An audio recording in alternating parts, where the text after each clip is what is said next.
Hello everyone, আজি আমি জানো আহা অনুৰূপ শব্দ কাক বোলে। অসমীয়া ভাষাত অনুৰূপ শব্দ বৰকৈ ব্যৱহাৰ কৰা হয়। অনুৰূপ শব্দসমূহ হৈছে সাধাৰণতে জুৰীয়া শব্দ।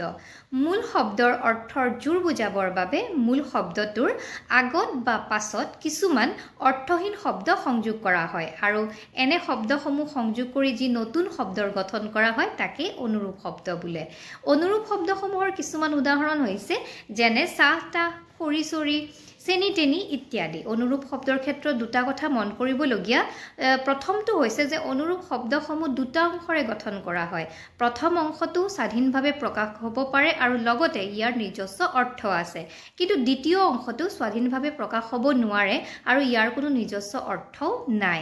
অনুৰূপ শব্দক তিনিটা ভাগত ভাগ কৰা হৈছে, যি হৈছে একশেষ অনুৰূপ, অনুকাৰ অনুৰূপ আৰু অনিয়মিত অনুৰূপ।